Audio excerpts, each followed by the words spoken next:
কিন্তু আপনাকে কোনো আর্থিক সহযোগিতা কিংবা আপনার বাড়ি নির্মাণ করে দেওয়া এরকম কিছু আশ্বাস দিয়েছিলেন শেখ হাসিনা? এটা দিছিল যে 10 লাখ টাকার একটা এফডিআর কি বে কয় বা হ্যাঁ দাম সঞ্চয় চেক। হ্যাঁ সঞ্চয় পত্র। এই মুরব্বী হচ্ছে আবু সাইদের গর্বিত পিতা। আসসালামু আলাইকুম আঙ্কেল, কেমন আছেন?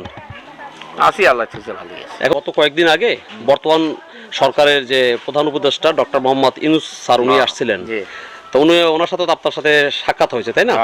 তো উনি কোনো আশ্বাস দিয়েছেন? হ্যাঁ কৌশলে আমি তোমার সাথে খালি দেখা করবে আসছি, ইনশাআল্লাহ আমি সাথে থাকবো, আপনার ঘরে পাশে থাকবো। আচ্ছা ঠিক আছে, ওই কথা কয় মানে 5 মিনিটও আসলো না আমার বাড়ি, বুঝছেন না? 5 মিনিট থাকে নাই না, কয়েকটা কথা শুনাশুনি করে সার্টিফিকেট গেছে যে ওই যে একাডেমিক, ওখানে হেলিকপ্টার ওখান থেকে নামছি। ও আচ্ছা, ওখান থেকে গাড়ি।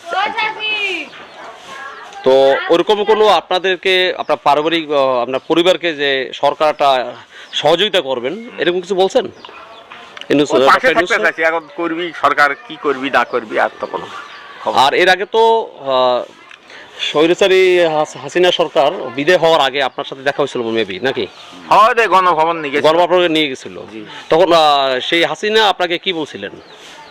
হাসিনা আমার ছেলেরা দাবি জানালি যে আমার ভাইক যাই মারছে তার আমরা কঠোর বিচার চাই। তাই এখন করি যে দেখো বাবু রে, আপনার মতো আমরাও, আমিও ইতি, বাপ মরি গেছে, মাও মরি গেছে, দেখো হলেও তা আপনার তো নিজের পায়ের উপর দাঁড়বা পাচ্ছেন। কোথায় বাবা রে, আমি দাঁড়বা পাচ্ছি এই জনগণের জন্য। তো ওই কথা কয়, তারপরে আর একজনের ডাক পড়লো, 26, 27, 28 জনে গেছিল পরিবার। এ হলে করি করে 8 ঘন্টা খানেক আসলো কি না আসলো শুনি যাই চলি গেল ওপাকে 5 বাড়ির দিক। এখন কোর্টে থাকে কি সমাধান উঠলে তো আর দেখি নাই আমরা না।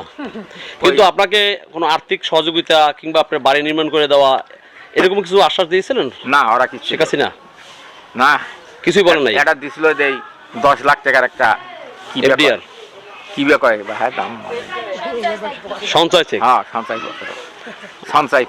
সঞ্চয়পত্র সেটা দিছিলেন 10 লাখ টাকার। হ্যাঁ সেটা টাকা তো এখনো চাইরা না উঠে দেয়, 3 মাস পর বেলে উঠবি। হ্যাঁ ওটা 3 মাস পর আসবে। 3 মাস পরে ওই যে পীরগঞ্জ গেছিল তাই সোনালী ব্যাংকত যা ওটা বুঝলো যে এটা ফেল হয়ে যাবি নাকি, না না না টাকা পাবে, কিন্তু ও তো 5 বছর লাগবি। তো এখন আপনাদের পরিবার কিভাবে চলে? চলছে কষ্ট মষ্ট করে। আপনার পরিবার এখন কে কে আছেন? 2টা ছেলে আছে, আমরা 2 জন, তা বাদে বেটি নাই দিতেও আসছে 2-1 জন। আপনার মেয়ে আছে কি একজন? মেয়ে 3 জন। 3 মেয়ে, এখন 2 ছেলে আছে। ছেলে ছিল 3 জন, 5 জন আছে এখন বর্তমান 5 জন আছে ছেলে। ও 5 ছেলে, মোট ছেলে ছিল আপনার 6 ছেলে ছিল। 6 ছেলে থেকে 3টা শহীদ হয়েছে একজন আবু সাইদ, এরপর 5 জন আছে এখন। 5 ছেলে আছে, 3 মেয়ে আছে। মেয়েদের কিন্তু বিয়ে হয় নাই, সবার বিয়ে হয়েছে। মেয়েরা কি এখানে থাকে না তাদের শ্বশুরবাড়ি থাকে?